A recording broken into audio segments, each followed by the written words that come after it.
سلااو هاوڕێیانی خۆشەویستم، خۆشحاڵم دووبارە گەڕامۆلەتەن لە پارتێکی نوێی کارێر مانەجەر مۆد.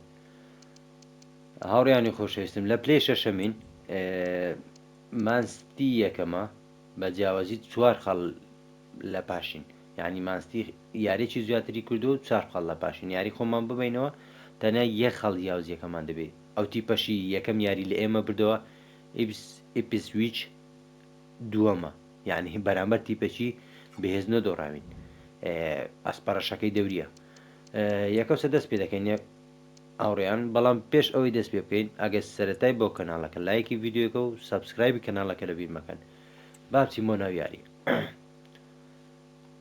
یاڵڵا ئەو یاریە چێدانیشێنین هەمویان کێشیان نییە ئەمەش ئەومان دەویست ئەو یاریە نابێ خاڵ لە دەست دەین بەڕاستی ڕۆدری ئیسرعات پێ دەدەین ئەو یاریە کاتی ئەوەیە ئاراخۆ کۆناتی ئەوانەش هەمووی مەزبوطن بەس حەزم لێە دەرفەتێکی بەو یاریزانێ بدەم بەڕاستی ئەو دووە مەجال بێ زوو گۆلک دوو گۆلی بکەین دەرفەتیان پێ دەم ئینشاڵڵا. بسمیللە سەرەتای هەموو کارێکی خێرا هاتنە ناوێ یاریزانانی کریستیال پاڵاس نا یاریگەیە خۆیان زۆربەی جاری سەعاتن ئینشاڵڵا بەرامبەر ئێمە تیپەکی ئاسان دەبن. I'm your commentator Guy Mowbray, joined by Sue Smith, and a live game from the Premier League on the way. It's Crystal Palace. هاردوو تیپ هاتن یاریەکی لووتکەی و بە چێژ دەبێت ئینشاڵڵا چێژی لێ دەبینن. با بزانین هاوڕێیان با بچینە ناو یاری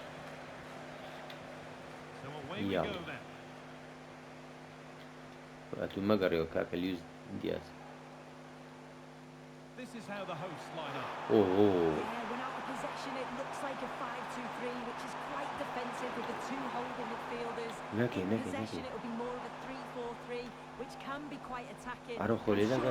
نەگەڕی گۆلیەک وەڵڵا داڤید ڕایە بەڕاستی تایبەتە یاری نیە ئێمە ڕزگار نەکە، یعنی بەڕاستی ئەگە ئەو نەبی زۆربەی یاریەکانمان لەسەر قوڕوس بووە، زۆربەی یاریەکان چکە بەلای کەم چەند تۆ بەچی دەگەڕێنەوە بەلای کەم. The approach play looked encouraging, but good defending to snuff out any threat.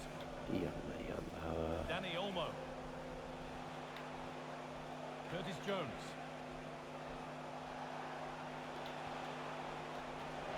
یاڵڵا گۆڵ چیەکەیان نازم ناوی چیە سۆبۆسڵای ئاگە بیرتان بێ یەک دوو گۆلی زۆر جوانی کرد سۆبۆسڵای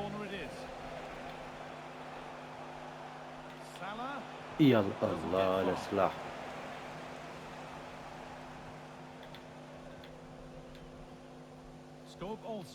وەڵڵا جوانە دەستخۆش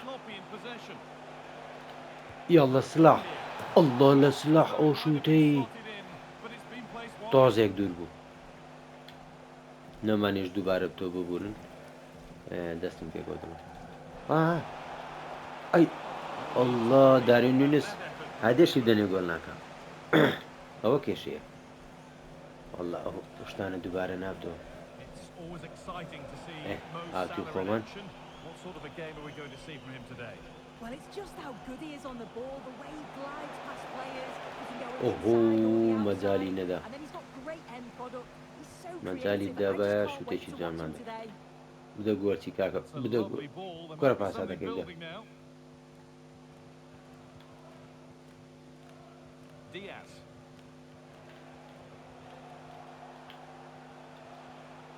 Danny Olmo. نۆنێس دەرێت دیوارە تۆپەکەی دەدەمێ و دەداتەوە هەی نەمزانی وەردەبی ئۆفساید ئۆفساید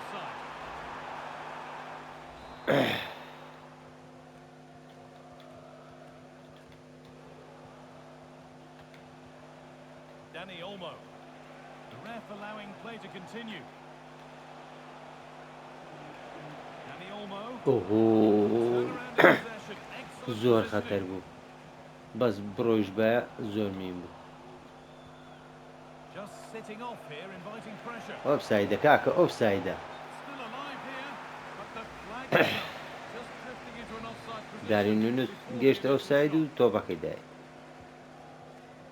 ئانە خۆتەچی ئەکسپایر جێبەجێ دەکەن.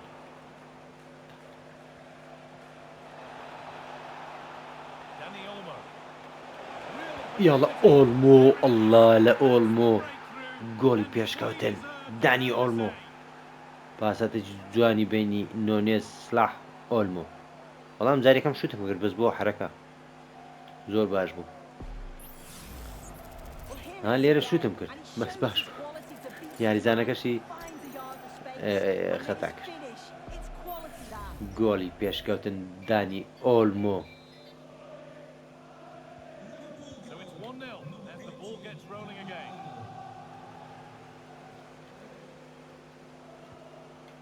يلا هاوريان يلا الله الله الله Oh, could be a chance here. And it's open. زۆر جوانە هاوڕێیان Well, not the easiest گۆلچێکەمان situation. ئاگرە Expect بەڕاستی him to probably stop it. بەڕاستی گۆلچێکەمان Here ئاگرە it comes. Well, that's how to clear it. Oh, good defending. والله Just when it جوانە was looking سلاح threatening. بڕۆ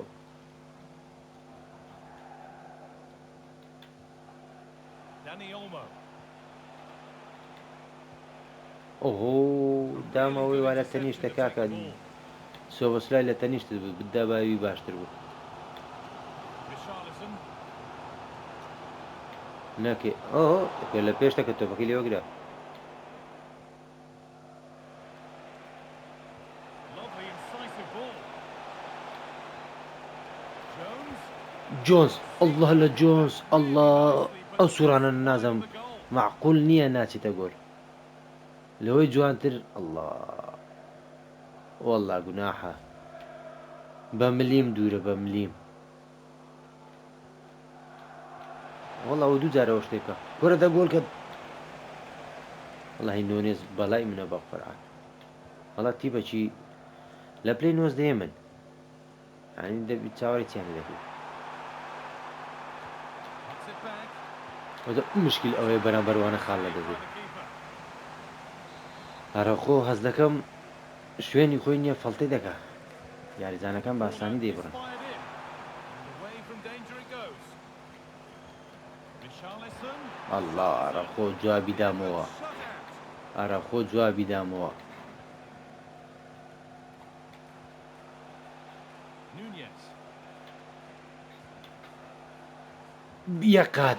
یەک قات زیاتر نا یەک To قات defuse the situation. والله ئەو ئاخیری هەدیەکەم بۆ بجام دەدەنی نانە ئۆفسایدە باش باش Hard work pays off. They won the ball.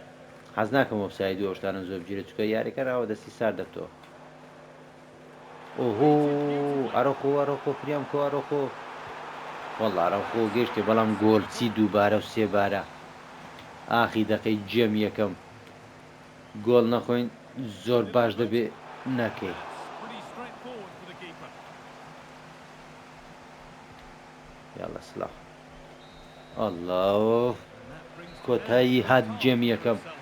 بە گۆڵێکی دانی ئۆلمۆ یەکەوسە تەبدیلاتی ناکەین بە حواڵە دەکەین گۆڵەشکە بکەینەوە جا Advantage Liverpool, but this is far from over yet. Dani Olmo. نەکەی Encouraging signs to the attack, but it hasn't led to anything. هەرەخۆ تۆپانەوە دەگری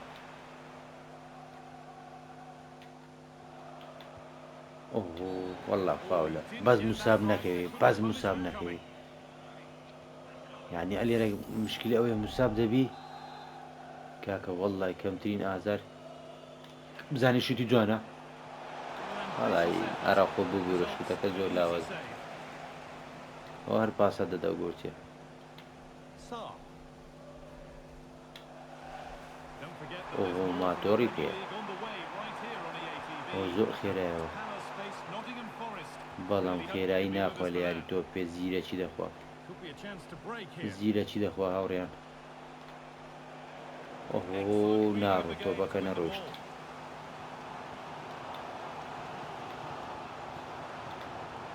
This could be threatening. نا شتانە باوەڕ ناکەم بۆ شتانە گۆڵ بکەین.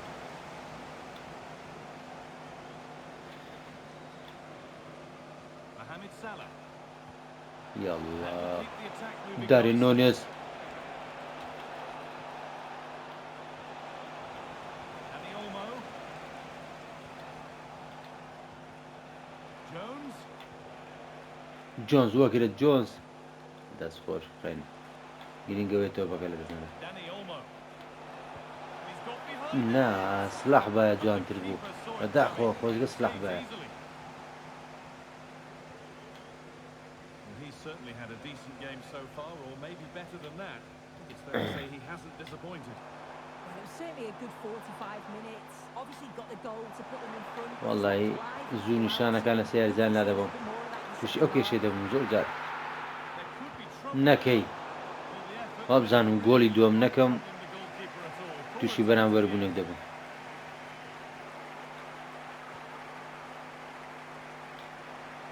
Could be something on. کێ دەڵێ نۆنێز خراپە فراری وەڵڵا خراپی. Szoboszlai. ئەڵڵا سۆبەسلای هاوڕێیان یەک دوو تەبدیلات بکەین. هەز دەکەم سۆبۆسلای وێرانە ئەوەی بینین جۆنس جۆتەی دەبمە جی یاڵڵا یاڵڵا. Far away. No, it's not, Guy. It's not a bad effort, but there's با بزانین still تەبدیلاتەکان one چمانۆ step دەکەن. lead here. دەرفەتە چشمان بۆ یاریزانە لاوەیدا ناویشی نازانم باوەڕکەن ئەو هەوە مۆرتۆنە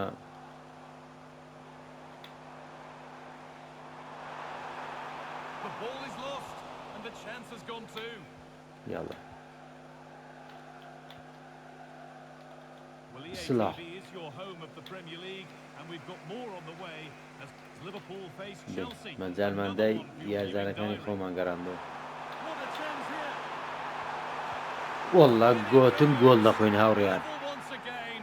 What a game معقول this is نەبوو turning out to ئەو be. ریچارلسۆن هێرەیە ئەو هەموو گۆڵەمان توان باجەکەشی دەدەی 1-1 then as we get زۆر started کێشەیە again. بەرامبەر بین معقول نییە مانستی دۆڕە ئەو دەرفەتە باشە لە دەست Mohamed بدەیت. Salah. Curtis Jones. Keeping it nicely here. Federico Chiesa. Picks out a teammate. یاڵڵا زاویە One of the Liverpool بەداخۆ fans. Maybe an گۆڵەکی opportunity to get زۆر their noses خراپ in front. لە وەختەکی خراپ. They take it short. یاریزانە نوێەکەمان Delivered into the گۆڵێکی box. دروستکاتن باشە. That's not properly away yet. یاڵڵا Konate. They might give another go here. وەڵڵا ناچێ کاکە ناچی خۆ معقول نییە. There's a chance for the breakaway here. ها تۆ بەکەم داوە And stopped in their tracks with a change in possession. گۆڵی نا ئەو ئۆستەکەەوە وەڵ عافیە ئەو یاریزانش باشە. Now, if they score from Bro, this, madem they'll ato surely bakayım win the diyeyim. game.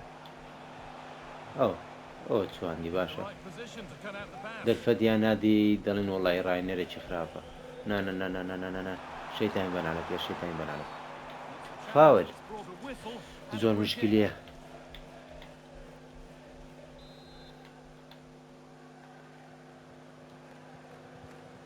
یاڵە هاوڕێیان The defence ready for what was coming.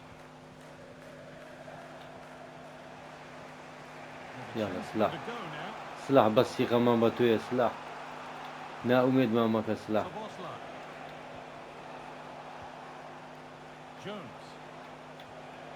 Diogo Jota. یاڵە جۆتە ئەڵڵا لە جۆتە It wasn't a bad try. It's been جۆتە handled نەکەی just over the لەو top. دەقەی ئاخ خراپە یاریەکی ئاسان لەگە پلەی نۆزدەم بەرامبەربی بەڕاستی دۆرانەکی گەورەیە.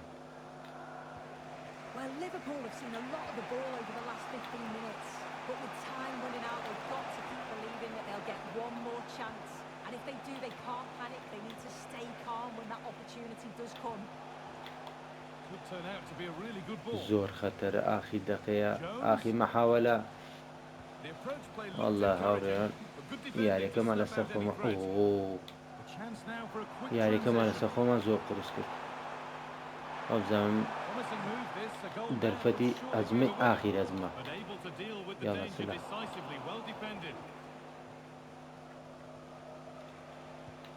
والله خلاص بوو بە بەرامبەر بوو And it ends with honestly دەرفەتەکی nothing to say. ئاسانمان چوە بەداخۆ ئەنجامەکە ناخۆش بوو ئێمە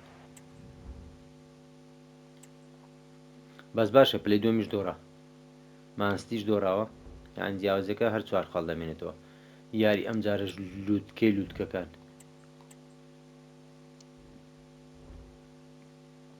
یەکەوسە دەچینە ناو یاری خۆمان تاخیر ناکەین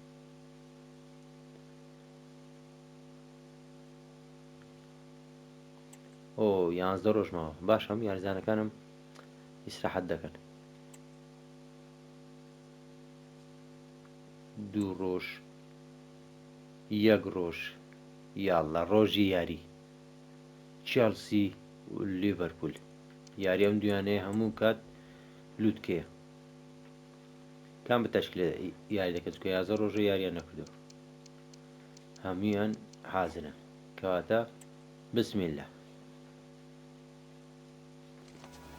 Well, we have what's surely going to be a thrilling game The in store Anfield. for you today. The hype has been building all week and the fans are pouring into the stadium. The anticipation is palpable. Join us for all the action next on EA TV. It's destination Merseyside today. We're live at Anfield. My name's Guy Mowbray. یاریگە Smith is سوور و alongside شین me for commentary. We've got Anfield. action from the Premier League here لۆگۆی today. یانەکە It's Liverpool and they take on Chelsea. Thanks, Guy. Well, both managers كامل are تشكيلة managing players that it's بونا important وياري. to get off to a quick يلا. start, really attack the opposition and put them on the back foot from the off. Hopefully we'll get a good game. جارەی بەڕاستی ئەمە لە تیپە گەورەکان دەبین و This is خاڵ the دەدەینە Liverpool تیپە گچکەکان starting lineup. دەڵێن Yeah, it looks خێرخوازیە like a 4-3-3 and they are really good out wide. The relationships with both wingers and Oh. fullbacks are great, and the latter constantly providing overlaps to create 2v1 situations. بەداخەوە Both have got good delivery, so it's just about getting Top on the end of akademi. things. This is how the visitors start the game. یارەکەی دی They ڤاندایەکی are ژیاری lined نەکرد up in a 4-3-3 system, and with this, it naturally creates triangles all over the pitch. So it means lots of options for players. یاڵڵا وەڵڵا نونێز کاکە گۆڵ ناکە نونێز گۆڵ ناکە نونێز گۆڵێکی بەستا یەکەم بووین So a chance for Liverpool to get back on the winning trail following their draw against Crystal Palace. How do you Chelsea think they'll خراب fare نییە. today? Yeah, it was a close game, nothing Yeah, between them. As for today, I think they'll have too much quality throughout the team. Passato I da can't Van see Dijk. anything other than the 3 points for them here. The effort shut out. Danny Olmo. Could be something building for Liverpool ئۆهۆ here, and that's where it ends. ئەفیا دەستخۆش Nunez. لێدە بەس شووتکە کاکە بەس شووتکە Play.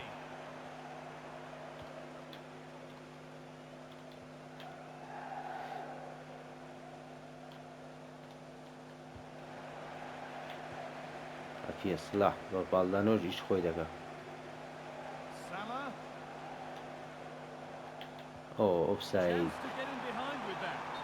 And that's a frustrating call for them. Mightily close. بەداخۆ تاخیر باساتەکەماندا Not like its time has run well, but the flag's up. It'll be so disappointed because that's really unlucky. ئۆهۆ Nkunku. To put them ahead. ناکاکە هەڵەی زۆر هەڵەی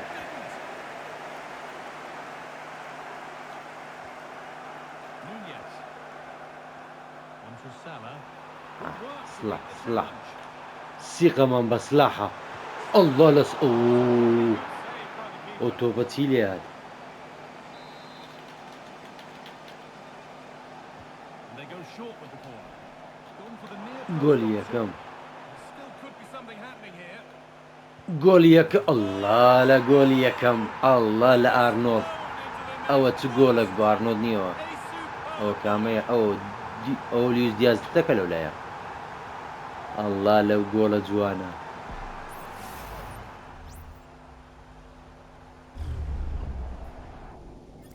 والله جوانە.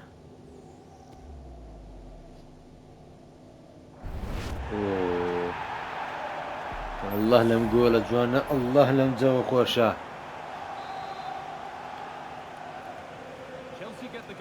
کەشەکەی زۆر خۆش هاوڕێ.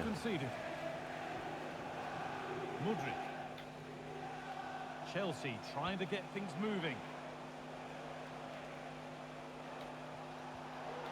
Could be something on. مودریک مشکلێ، مودریک مەجای مەدا. والله خەتەرە.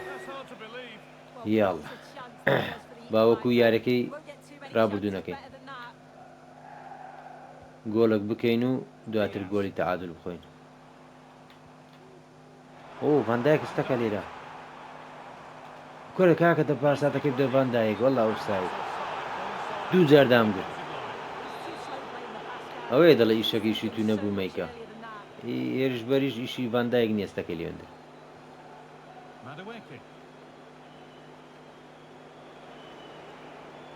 دەڵێ بەتەمای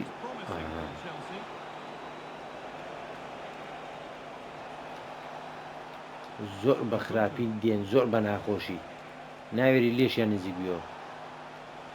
ئەها دەشە ئەوە مەعقولە.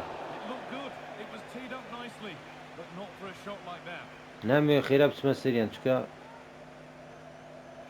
ڕێش دەبینەوە و خەتا دەبین.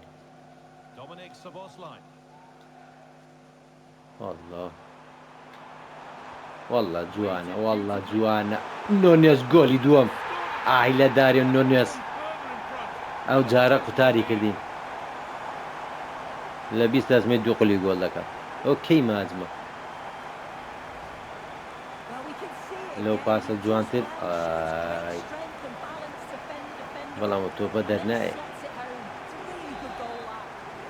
یاری ئاسانەکان خاڵ لە دەست دەدەین و یاریە بێزەکان تیپەکان پڕگۆڵ دەکەین. ئەو معادلە کۆت خۆ دەمشە ناچمە سەری ڕاقسەی لەو من دەکەم دەچشم ها دەست خۆش ڤان دایک.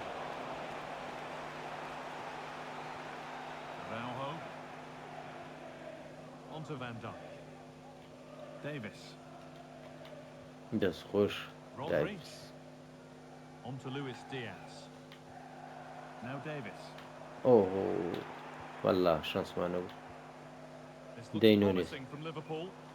دەینۆن الله لە نوێز. But able to deal with the danger کایە decisively. Well ناوەندەکانم. defended. ڤان دایک Nkunku. نەکەی. Well saved. That was تۆ بێت چۆن گەڕاندەوە داڤید ڕایە.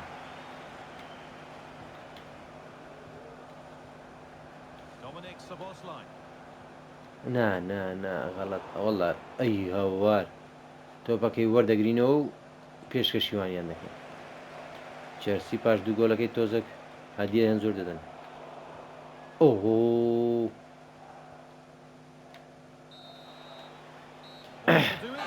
دوو گۆڵی بێ بەرامبەر بە ئیسراحەت دێنە جێمی دۆم. دوو شوتی کردو و یەک گۆڵی کردە دارێ نۆنێس. کەس تەبدیل ناکەێت. جارێ بابزانی وەزعی یاری چیە دێ. وەختی حرەکەی کاکە.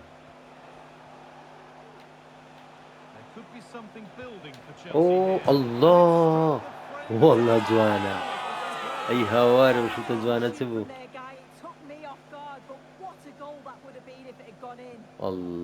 والله حەقی گۆڵێ هەیە. منوە فکرم کردو تۆپەکە بە ئاسانی بچێتە دەرەوە.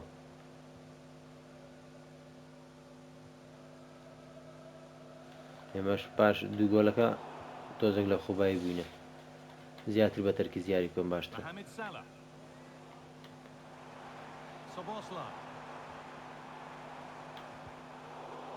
ئەی هاوار ئەوە ئەمن چ دەکەم بەس بزانم وڵای ئەوان تۆپی باشمان دەدەنێ بەس خەتای خۆمانە نازانم پەلە پەلێم لێ چییە.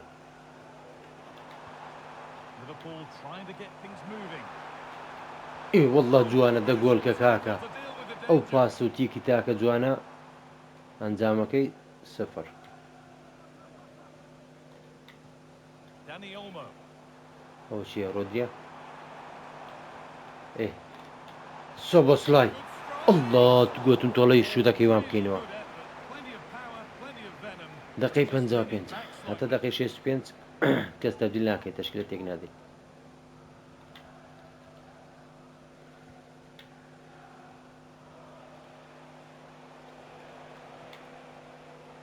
Mudryk. ئۆهۆ ئەو یارزانە چۆن وا خێرا دەبن وڵی Penetrating نازانم in the centre. سیرم پێێت ئەوستەکەەوە Will it open up for him? وەڵڵا Oh, he's کاکە raised the لەو woodwork. گۆڕی گۆلی You نەکرد see the relief پالمەر from the keeper. He thought it was going in. پالمەر I بەڕاستی certainly لەوەتی did. لە ماستی ڕۆشت لە ماستیش خراپ نەبوو بەس لەوەتی هاتوودە چێلسی هەر Szoboszlai. پالمەرشکەیە Onto Salah. And surely they need to play a bit higher up than they are doing here. ئۆ That's نەوێرام well بچمە watched and پێشەوە blocked. وتم باسانی تۆ بەکەم لێ قەتا دەکە دەست خۆش Working hard to win it back there. دەست خۆش ئارەکە جوانێ Danny Olmo. ئی ئەوە What a place to lose the ball just when the ڕێنادەن chance was شوتکەین on. پێشمان چۆل دەکەن کە وەختی شوتی دێ دوو یاریزان دێتە پێشم لە جادیەکەچی دەڵێ هاچیان پێە Noni Madueke. تۆ پیشیانێ ناگیری ئۆهۆ وەڵڵا خەتا بووین نەکەی Oh, ئەو just هەموو فەڵتێ نە لە پەلەپەلی زۆر دەکەم دوو گۆل لە پێشین Applying the ئەو pressure. ئەو پەلەی دەکەم Just nick one, they're right back in ئەوە this. شتێکی خراپە Mohamed Salah. Danny Olmo. یاڵە ئۆلمۆ یەکەوسە غارمە دەکاکە تۆپەکەی وەگرە ئەوجا وەکو ئەوانە ئەو شێشتە تۆپەکەی وانەگە تێ دەڕۆ A move of real promise now. That's not a bad looking ball. Nunez. یاڵە ئۆلمۆ Shot thwarted. بەڕاستی حەقت بزانام چێمان دیە حەقەیەک دوو تەبدیلاتی بکەم دیاس جۆتە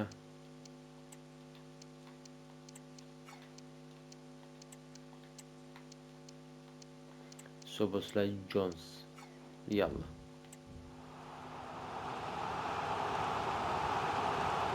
بە جملە تەبدیلات سێ یاریزانی سەرەکیماندا نیشان Short corner taken here. Delivered into the middle. یاڵە ڤان دایک Looked like something building there, but no longer. ئەوستەکە کە ئاکار ڕۆشتن نا حسابی لە یارزانی مە ناکە Noni Madueke. Promising looking attack this. And there's the فاولی whistle as the ref فاولی gives a free وانیش kick. بەس پێشم گرتووە هەر دە فاولەکە لێدەن کاکە نیو ساعتی دێ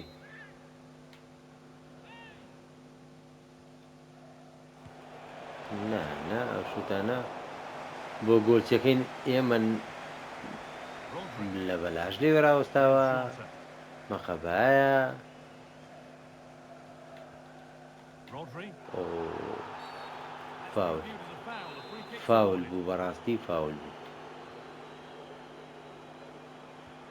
It looks the right ball, but not the end result that Oh. was hoped for. نۆنێس وتم ئەو جارەی شتێکی جوانی کرد بەس Madueke. وەری نەگرت وەڵای چێلسی سعادە هاوڕێ مەبینن دوو بەیز لە Advantage پێشم play, no free kick. بەس زۆر گەمەکرد لەگەریانی سعادە Well, with زۆر nothing coming from that, it will بە now پەلە drop دەچێت back for a سەریان free kick. بەڕاستی بتێت تۆپەکەیان لێستین زۆر سێرنیان پاسەتیان حرەکەچی دەکە کە ڕاگررتنی نییە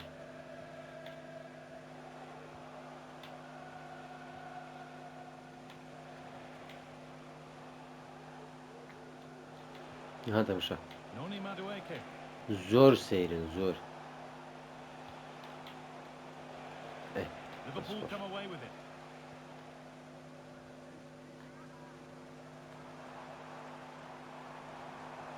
سلاح هیوایەتی ئەو شتانەیە هەی سلاح نا وەڵی پاساتمدا Get the ball back. Breaking at pace, this could be dangerous. ئەو چادیەک وەڵا دەست خۆش So promising, but it's come to nothing. ئۆ سلاح ویستن تۆ بەکە بدەمە سلاح لێن دەڕا سلاحم بینی گوتم بەخوای دەگاتی That set up the chance. It's quickly stopped. Sancho. Keeping this on. ئەوە چ دەکە و پاساتە کو هات وەڵی سەیرە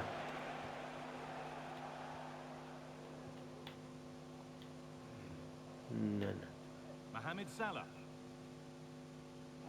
فاول فاول فاول کاکە فاول